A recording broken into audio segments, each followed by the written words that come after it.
Hello everyone, welcome to Scary Town, the Goosebumps and Fear Street review show. I'm your host Nightmare Nemo, and this week we're going back to the original Goosebumps series with The Ghost Next Door. And there's the back.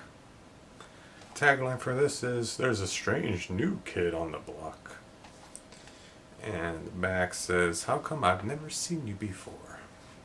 So, this is one of those books, when I was a kid, I don't remember reading this one actually. Or if I did, it didn't really have an impact on me because I don't remember it. And after reading it, it definitely falls into the category of Goosebump books that are kind of forgettable, except now that the Goosebumps movie has been out for a while and you can watch it on at home now that it's not in theaters. One of the main characters, Hannah, it's not really a spoiler if you've already seen it, but her origin actually comes from this book. This is, she's a Goosebumps character in that movie, and this is where that idea came from. This is basically the same thing, and she is the ghost next door. I'm spoiling it, but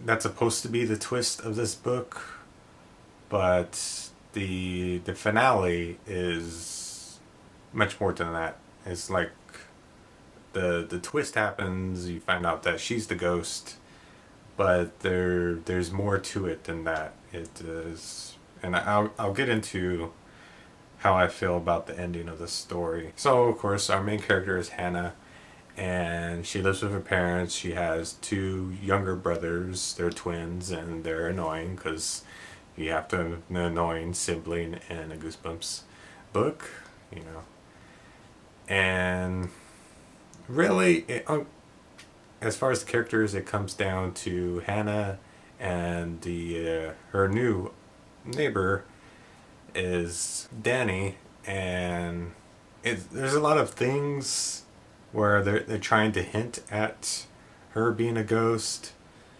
and Danny being a ghost, so it's kind of like switch around. The whole idea is to plant the seeds that Danny is the ghost so much that you'll ignore all these little clues that are really hinting that Hannah is the ghost. So there's kind of like trying to do a little bait and switch on you. You're paying all attention to Danny because all this strange stuff is happening with him, but really, you're ignoring everything that's going on with Hannah.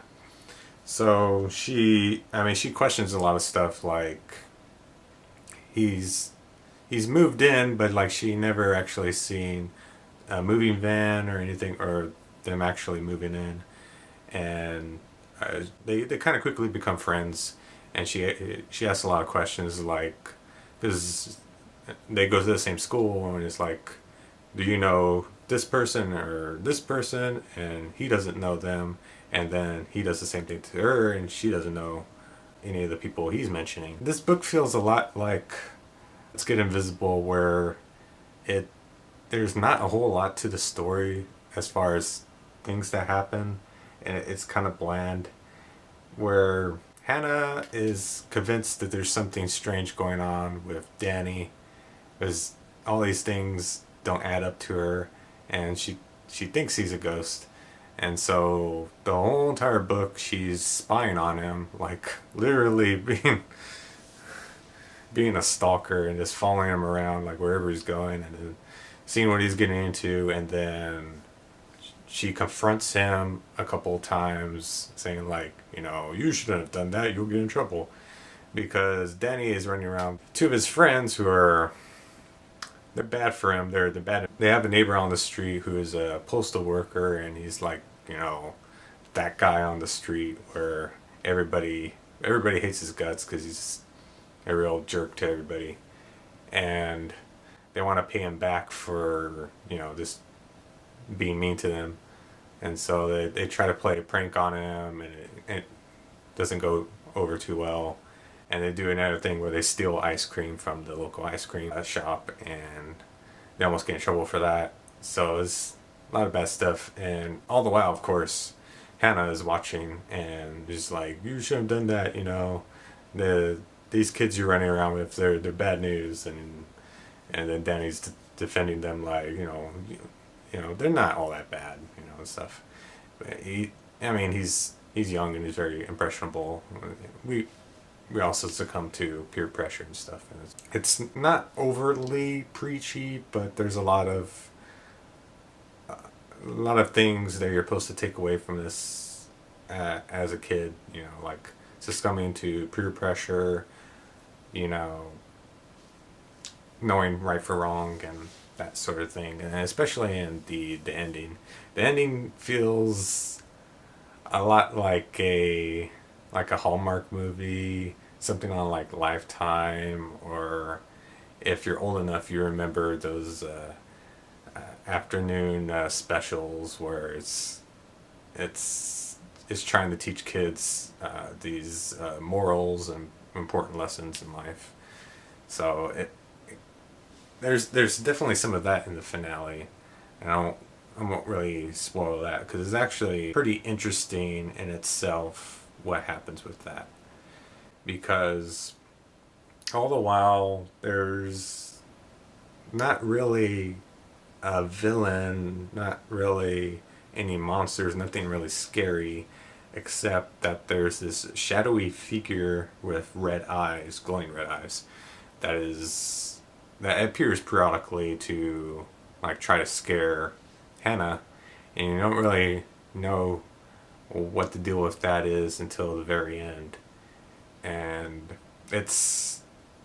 I feel like it's kind of like there just to have something sort of scary in the book, because there's nothing really, horror or nothing really spooky that happens.